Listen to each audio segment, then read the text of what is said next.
Hello friends, welcome back to my YouTube channel. तो आइए दोस्तों, आज सोमवार व्रत की कथा सुनाते हैं। इसकी विधि आपको बताते हैं। सोमवार का व्रत साधारणतः दिन के तीसरे पहर तक होता है। व्रत में फलाहार या पारायण का कोई विशेष नियम नहीं है, किंतु यह आवश्यक है कि दिन और रात में केवल एक समय ही खाना खाया जाए। सोमवार के व्रत में शिव जी व पार्वती का पूजन करने के उपरांत कथा सुननी चाहिए। कथा: एक नगर में बहुत धनवान साहूकार रहता था। उसके घर में धन की कमी नहीं थी, परंतु वह फिर भी बहुत दुखी रहता था। इसका कारण यह था कि उसके कोई संतान नहीं थी। वह इसी चिंता में दिन रात दुखी रहता था। पुत्र की कामना के लिए वह प्रत्येक सोमवार को शिव जी का व्रत और पूजन किया करता था और शाम को मंदिर में जाकर भगवान शिव शंकर के सामने दीप भी जलाया करता था। इस भक्ति भाव से प्रसन्न होकर एक बार माता पार्वती ने भगवान शंकर से कहा, भगवान, यह साहूकार आपका परम भक्त है, सदा आपका व्रत और पूजन बड़ी श्रद्धा भक्ति से करता है, अतः आपको इसकी मनोकामना अवश्य पूर्ण करनी चाहिए। भगवान शंकर ने मुस्कुराकर उत्तर दिया, हे देवी, यह संसार एक कर्म क्षेत्र है। जिस प्रकार किसान अपने खेत में जैसा बीज बोता है वैसे ही फसल प्राप्त करता है, उसी प्रकार मनुष्य भी जैसा कर्म करता है वैसा ही फल इस संसार में पाता है। इस पर माता पार्वती ने अत्यंत आग्रह पूर्वक कहा, भगवान, चूंकि यह आपका परम श्रद्धालु भक्त है, अगर इसको किसी प्रकार का दुख है तो उसे आपको अवश्य दूर करना चाहिए। आप तो सदैव अपने भक्तों पर दयालु होते हैं और उनके दुखों को दूर करते हैं। यदि आप ऐसा नहीं करेंगे तो मनुष्य आपके पूजन तथा व्रत को संदेह भरी दृष्टि से देखने लगेंगे। यह सुनकर भगवान शिव ने कहा, हे देवी, इसके कोई संतान नहीं है। यह इसी चिंता में अत्यंत दुखी रहता है। इसके भाग्य में पुत्र न होने पर भी मैं इसको पुत्र प्राप्ति का वर देता हूँ, परंतु वह पुत्र केवल 12 वर्ष तक की आयु तक ही जीवित रहेगा। इसके उपरांत उसकी मृत्यु हो जाएगी। माता पार्वती और भगवान शिव का यह वार्तालाप वह साहूकार सुन रहा था। इससे उसको न तो प्रसन्नता हुई और न ही दुख हुआ। वह पहले की तरह ही भगवान शंकर का पूजन करता रहा। कुछ समय बाद साहूकार की स्त्री गर्भवती हुई और 10वें महीने के आरंभ में उसके गर्भ से अति सुंदर पुत्र उत्पन्न हुआ। साहूकार के घर में बहुत खुशी मनाई गई, परंतु साहूकार को तो यह पता था कि उसके पुत्र की आयु मात्र 12 वर्ष की है, अतः वह अधिक प्रसन्न न था। उसने यह भेद भी किसी को नहीं बताया। जब वह बालक 11 वर्ष का हो गया तो बालक की माता ने उसके पिता से उसका विवाह करने के लिए कहा। साहूकार ने कहा, अभी मैं इसका विवाह नहीं करूँगा, अभी मैं अपने पुत्र को पढ़ने के लिए काशी भेजूंगा। साहूकार ने बालक के मामा को बुलाकर उसको बहुत सा धन देकर कहा, तुम इस बालक को काशी पढ़ने के लिए ले जाओ और रास्ते में जिस स्थान पर भी जाओ यज्ञ तथा ब्राह्मणों को भोजन कराते तथा दक्षिणा देते हुए जाना। दोनों मामा भांजे यज्ञ करते और ब्राह्मणों को भोजन तथा दक्षिणा देते हुए काशी की ओर चल पड़े। उनके रास्ते में एक नगर पड़ा। उस नगर के राजा की कन्या का विवाह था, परंतु जो राजकुमार विवाह कराने के लिए आया था वह एक आंख से काना था। उसके पिता एक आंख से काने राजकुमार के पिता को इस बात की बहुत चिंता थी कि कहीं राजकुमार को देखकर राजकुमारी और उसके माता पिता विवाह में किसी प्रकार की अड़चन पैदा न करें। जब उसने अति सुंदर उस सेठ के लड़के को देखा तो मन में विचार आया कि क्यों न द्वाराचार के समय इस लड़के से वर का काम चलाया जाए। ऐसा मन में विचार कर राजकुमार के पिता ने उस लड़के साहूकार के बेटे और उसके मामा से बात की। वे इसके लिए तैयार हो गए। फिर उस साहूकार के लड़के को वर के कपड़े पहनाकर तथा घोड़ी पर बैठाकर कन्या के द्वार पर ले गए। सभी कार्य प्रसन्नता पूर्वक पूर्ण हो गए।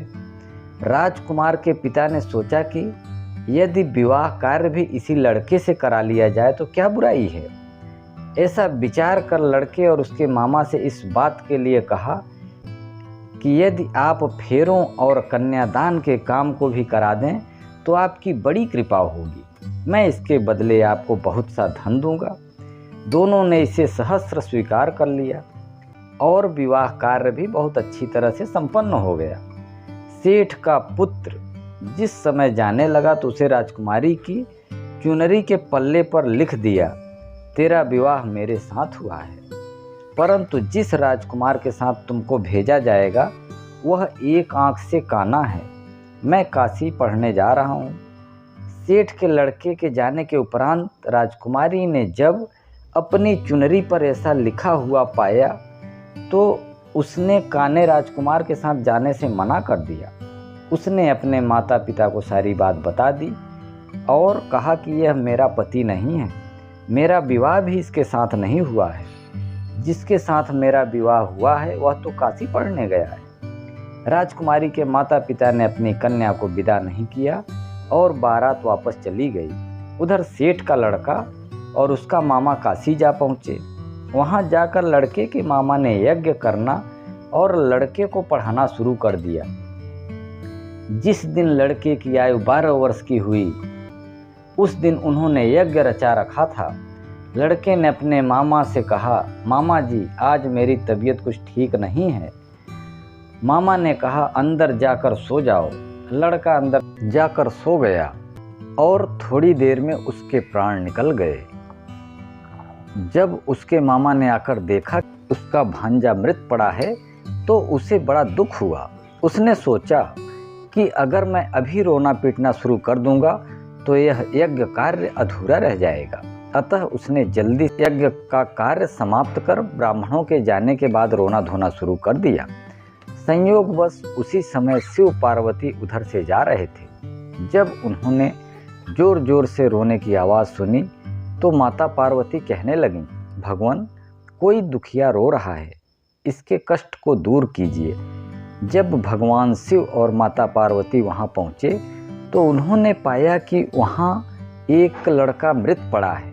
माता पार्वती ने भगवान शिव से कहा, भगवान यह तो उसी सेठ का लड़का है जो आपके वरदान से सेठ के घर पैदा हुआ था। भगवान शिव ने कहा, हे देवी इसकी आयु इतनी ही थी जो अब समाप्त हो चुकी है। तब माता पार्वती ने कहा, हे महाराज इस बालक को और आयु दो, नहीं तो इसके माता पिता तड़प तड़प कर मृत्यु को प्राप्त हो जाएंगे। माता पार्वती के बार बार आग्रह करने पर शिव जी ने उसको जीवन का वरदान दिया। शिव जी की कृपा से वह लड़का जीवित हो गया। शिव जी और पार्वती कैलाश पर्वत की ओर चले गए। शिक्षा पूर्ण होने पर वह लड़का और उसका मामा उसी प्रकार यज्ञ करते, ब्राह्मणों को भोजन कराते तथा दक्षिणा देते अपने घर की ओर चल पड़े। रास्ते में उसी नगर में आए जहाँ उस लड़के का वहाँ की राजकुमारी से विवाह हुआ था। वहाँ आकर उन्होंने यज्ञ आरंभ कर दिया। उस लड़के के ससुर वहाँ के राजा ने उसको पहचान लिया और महल में ले जाकर उसकी बहुत आवभगत की। राजा ने बहुत से दास दासियों सहित आदरपूर्वक अपनी राजकुमारी और सेठ के लड़के को विदा किया। जब वे अपने शहर के निकट आए तो लड़के के मामा ने कहा कि मैं पहले तुम्हारे घर जाकर तुम्हारे माता पिता को खबर कराता हूँ। जब उस लड़के का मामा घर पहुँचा तो लड़के के माता पिता घर की छत पर बैठे थे। उन्होंने यह प्रण कर रखा था कि यदि हमारा पुत्र सकुशल लौट आया तो हम राजी खुशी नीचे आ जाएंगे, नहीं तो छत से गिरकर अपने प्राण दे देंगे। उस लड़के के मामा ने आकर जब यह समाचार दिया कि आपका पुत्र आ गया है तब उनको विश्वास नहीं हुआ। जब उसके मामा ने शपथ पूर्वक कहा कि आपका पुत्र अपनी पत्नी तथा बहुत से धन के साथ आया है तो सेठ की खुशी का ठिकाना न रहा। सेठ सेठानी आनंद पूर्वक नीचे आए। बाहर आकर उन्होंने अपने पुत्र तथा पुत्रवधू का भरपूर स्वागत किया। सभी लोग आनंद पूर्वक रहने लगे। तो दोस्तों यहीं से वीडियो समाप्त होता है। अगर वीडियो पसंद आया हो तो लाइक कीजिएगा और अगर अभी तक आपने चैनल सब्सक्राइब नहीं किया हो तो प्लीज़ चैनल को सब्सक्राइब कीजिएगा, बेल आइकन को प्रेस कीजिएगा। Thank you.